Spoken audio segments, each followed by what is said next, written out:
My dear friends, welcome back to channel. आज हम discuss करने वाले हैं अकाउंटिंग कन्वेंशंस को। अकाउंटिंग कॉन्सेप्ट्स हमारे कंप्लीट हो चुके हैं, जिसके रिगार्डिंग आपको सारी इन्फॉर्मेशन मैंने अकाउंट्स प्लेलिस्ट क्लास 11th में मैंशनड है।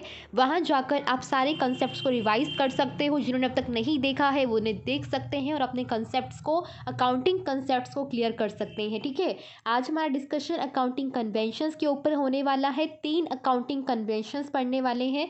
Convention of full disclosure, convention of conservatism and the convention of materiality. ठीक है, तो ये 3 कन्वेंशंस के ऊपर आज हम अच्छे से डिस्कस करेंगे ताकि आपका पूरा कंसेप्ट क्लियर हो जाए। ठीक है, तो accounting conventions is the today's major topic. Accounting conventions क्या होती हैं, ये आपको मैंने अकाउंटिंग प्रिंसिपल और अकाउंटिंग कन्वेंशन में जब डिफरेंस क्लियर किया था तब आपको बताया था। अकाउंटिंग कन्वेंशन में अकाउंटेंट की पर्सनल जजमेंट का यूज़ होता है और जबकि अकाउंटिंग कंसेप्ट में कोई पर्सनल जजमेंट नहीं होती। जो चीज़ जैसी है वैसी ही अकाउंटेंट को फॉलो करनी होती है। ठीक है, जैसे सबसे पहली जो अकाउंटिंग कन्वेंशन है हमारी, वो है कन्वेंशन ऑफ फुल डिस्क्लोजर। ये कन्वेंशन क्या कह रही है, let's see. As per this convention there should be a sufficient disclosure of information which is of material interest to the users of accounting information such as proprietors, present and potential creditors, investors and others। ये convention ये कह रही है कि जब आप accounts prepare कर रहे हो, अकाउंटेंट को ये बताती है कि जब अकाउंटेंट ने अकाउंट्स को प्रिपेयर करना है तो उसे उस टाइम पर हर एक इंफॉर्मेशन को डिस्क्लोज करना है। हर एक इंफॉर्मेशन को, जो कि क्या है, इम्पॉर्टेंट इंफॉर्मेशन है। किन के लिए, प्रोप्राइटर्स के लिए, मतलब जो बिजनेस के ओनर्स हैं उनके लिए, जो बिजनेस के क्रेडिटर्स हैं या तो प्रेजेंट है, या फिर जो होने वाले हैं वो होते हैं पोटेंशियल। दैट मीन्स जो कि फ्यूचर में कंपनी के क्रेडिटर्स या इन्वेस्टर्स बन सकते हैं, उनके लिए जो इंफॉर्मेशन इम्पॉर्टेंट है वो क्या होनी चाहिए, बुक्स ऑफ अकाउंट में डिस्क्लोज होनी चाहिए बाय द अकाउंटेंट। कि अकाउंटेंट को वो सारी इंफॉर्मेशन बुक्स ऑफ अकाउंट में दिखानी है। तो यहाँ पर पर्सनल जजमेंट आई क्या, नहीं आई, आ गई ना। एक अकाउंटेंट जिस चीज़ को इम्पॉर्टेंट समझकर बुक्स ऑफ अकाउंट में रिकॉर्ड कर लेगा, हो सकता है दूसरा अकाउंटेंट उसे ना ज़रूरी समझे और उन्हें ना रिकॉर्ड करे।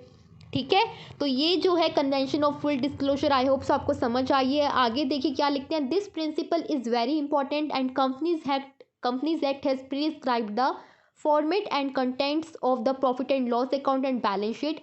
ये क्या है, profit and loss account and balance sheet, ये क्या है, कंपनी की फाइनेंशियल स्टेटमेंट्स है ना, जो कंपनी प्रिपेयर करती है बुक्स ऑफ अकाउंट में। तो इनमें किस आइटम को दिखाना है या नहीं दिखाना है, इस कंसेप्ट को फॉलो करते हुए कंपनीज एक्ट ने पहले से ही फॉर्मेट जो है प्रेजेंट किया हुआ है profit and loss account and balance sheet का, कि किस किस चीज़ को आपको रिकॉर्ड करना है। क्योंकि अगर बहुत ज़्यादा पर्सनल अपनी जजमेंट का यूज़ करोगे तो स्टैंडर्ड जो है बिल्कुल भी नहीं रहेगा और हर कोई बंदा अपने अकॉर्डिंग करने लगेगा चीज़ों को। इसलिए कंपनीज एक्ट ने क्या किया है, एक फॉर्मेट पहले से प्रिस्क्राइब्ड है प्रॉफिट एंड लॉस अकाउंट और बैलेंस शीट में किन आइटम्स को रिकॉर्ड करना है और किन को नहीं। ठीक है, और अगर कोई आइटम बच जाती है तो ये भी कंपनीज एक्ट ने ही बता रखा है कि जो दूसरी इंपॉर्टेंट आइटम्स होती हैं जो कि बैलेंस शीट में नहीं रिकॉर्ड करनी होती, उन्हें हम एज अ फुट नोट दिखाते हैं। फुट नोट क्या होता है, जो बैलेंस शीट के बाहर नीचे लिखते हैं साइड पर, वो जैसे कि हम लिखते हैं कि कौन सा, वहाँ पर इंफॉर्मेशन, ऐसी इंफॉर्मेशन दी जाती है जैसे कि मेथड्स क्या रहे हैं। अगर आपने स्टॉक की वैल्यूएशन करी है तो स्टॉक की वैल्यूएशन के लिए कौन सा मेथड अडॉप्ट किया है, डेप्रिसिएशन का कौन सा मेथड लगाया है। तो इस तरह की इंफॉर्मेशन हम बैलेंस शीट के नीचे लिखते हैं एज अ फुट नोट। ठीक है, तो ये था convention of full disclosure. Main यही चीज़ है कि आपको किन इंफॉर्मेशन को रिकॉर्ड करना है, किन को नहीं। तो ये काउंटिंग कन्वेंशन बताती है कि फुल डिस्क्लोजर होना चाहिए, उस हर एक इंफॉर्मेशन की रिकॉर्डिंग बुक्स ऑफ अकाउंट में करनी है, जो कि आपके प्रोप्राइटर्स के लिए, पोटेंशियल क्रेडिटर्स के लिए, इन्वेस्टर्स के लिए इंपॉर्टेंट हो सकती है। ठीक है, so this is the convention of full disclosure. Next जो कन्वेंशन है वो है convention of materiality. Convention of materiality पढ़ने से से पहले हम पढ़ते हैं कि मटेरियलिटी वर्ड का मतलब क्या होता है। तो as per American accounting association defines the term materiality, उन्होंने क्या कहा है मटेरियलिटी क्या होता है। An item should be regarded as material, एक आइटम को हम मटेरियल तब कहेंगे अगर वो आइटम रीज़न है to believe that the knowledge of it would influence the decision of informed investor. क्या कह रहे हैं, अमेरिकन अकाउंटिंग एसोसिएशन ने जो डेफिनेशन दी है इसका क्या मतलब है कि एक पर्टिकुलर आइटम को मटेरियल तब कहा जाएगा अगर उस आइटम की इंफॉर्मेशन इन्वेस्टर के डिसीजन को चेंज कर सकती है, इन्फ्लुएंस कर सकती है। ठीक है, मान लीजिए आप एक कंपनी के इन्वेस्टर हो, मतलब पोटेंशियल इन्वेस्टर हो कि कंपनी में अभी आपने इन्वेस्ट नहीं किया बट अभी आप सोच रहे हो इन्वेस्ट करने का। ठीक है, तो आपके लिए जो आपके डिसीज़न को इन्फ्लुएंस कर सकती है, द डिसीज़न ऑफ कि मुझे इन्वेस्ट करना चाहिए कंपनी में कि नहीं करना चाहिए, आपके इस डिसीज़न को जो भी इंफॉर्मेशन इन्फ्लुएंस कर सकती है वो हर एक आइटम जो है क्या मानी जाएगी, मटेरियल आइटम मानी जाएगी। ये कहते हैं अमेरिकन अकाउंटिंग एसोसिएशन। ठीक है, नेक्स्ट हमारे पास क्या लिखा है, the principle of materiality is an exception to the principle of full disclosure. Principle of full disclosure जो भी अभी बताया था पीछे, ये जो प्रिंसिपल है मटेरियलिटी का ये एक एक्सेप्शन है to the principle of full disclosure. That means कि प्रिंसिपल ऑफ फुल डिस्क्लोजर तो हमें ये कह रहा था कि हर एक इन्फॉर्मेशन की रिकॉर्डिंग करो जो आप ज़रूरी समझ रहे हो, और प्रिंसिपल ऑफ मटेरियलिटी क्या कह रहा है कि सिर्फ उस आइटम को रिकॉर्ड करो जो कि मटेरियल है। अब फिर से पर्सनल जजमेंट, हमें क्या पता कौन सी मटेरियल है नहीं है, हो सकता है एक अकाउंटेंट के लिए जो मटेरियल हो दूसरे के लिए ना मटेरियल हो। ठीक है, तो as per this principles items which are irrelevant to the users of accounting information should not be disclosed. एक प्रिंसिपल कह रहा है सब चीज़ों को इंक्लूड करो जो कि इन्वेस्टर के लिए इंपॉर्टेंट हो सकती है, क्रेडिटर के लिए इंपॉर्टेंट हो सकती है, दूसरे स्टेक होल्डर्स के लिए इंपॉर्टेंट हो सकती है, जैसे कि पिछले प्रिंसिपल ने कहा।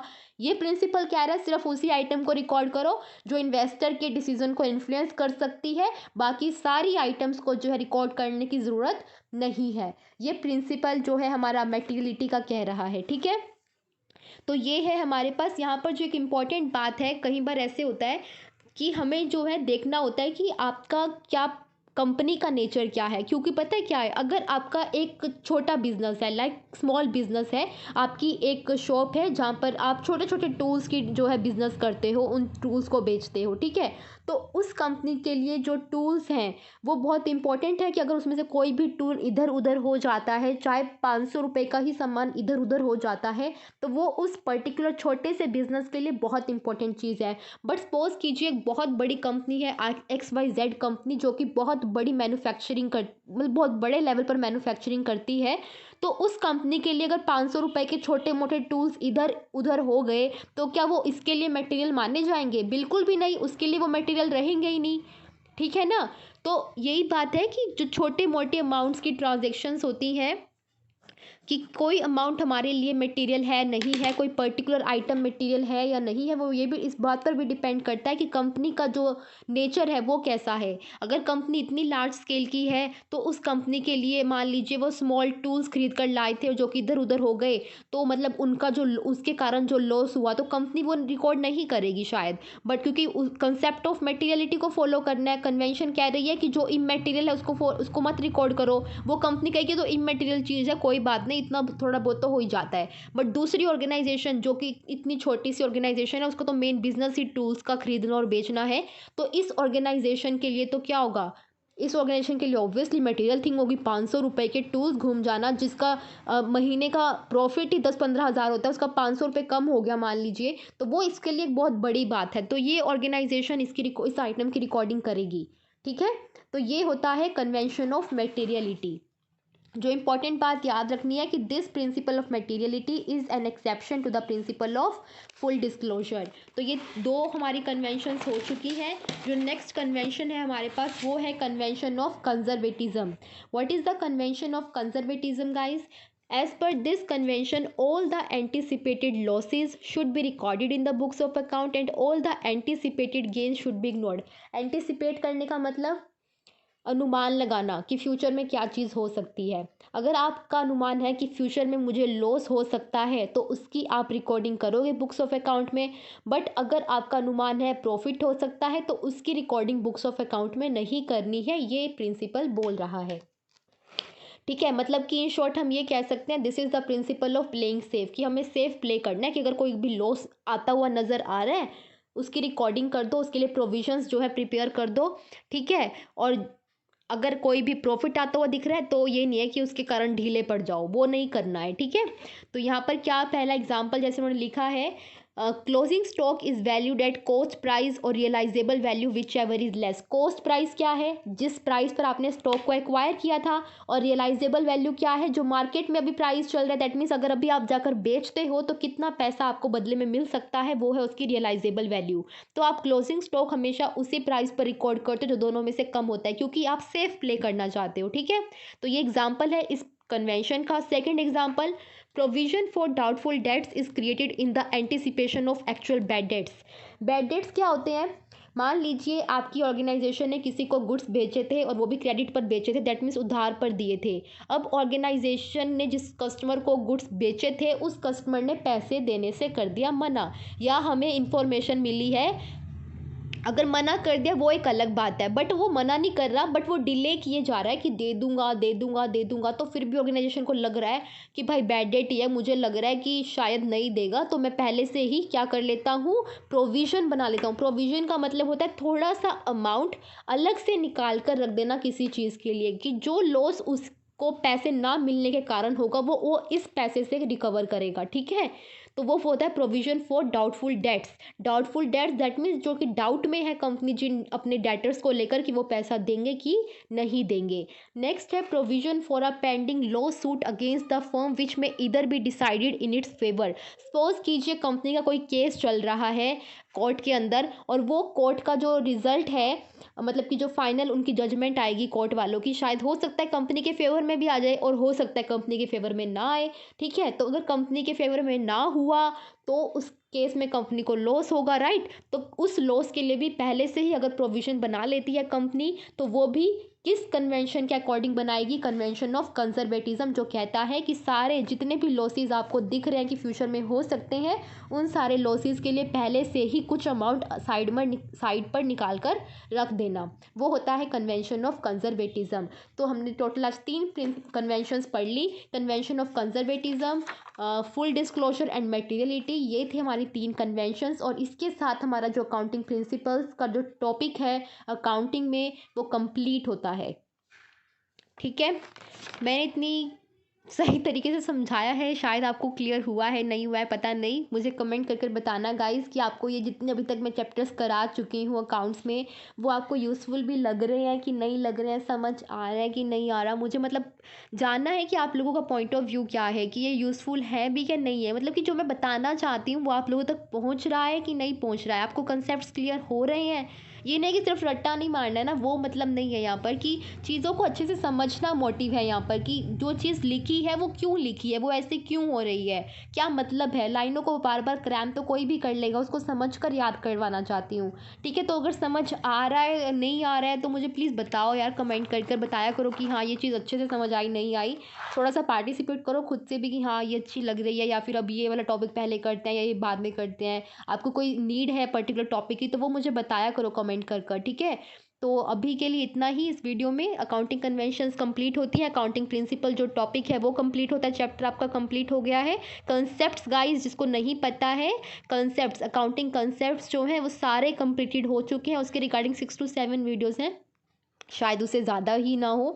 वो आपको काउंट्स जो क्लास 11th अकाउंट्स के नाम से ना प्लेलिस्ट है मेरे चैनल पर, उसमें जाइए और उसमें सारी अकाउंटिंग के रिगार्डिंग जितनी वीडियोस अभी तक अपलोड हुई हैं वो सारी वहाँ पर आपको मिल जाएंगी।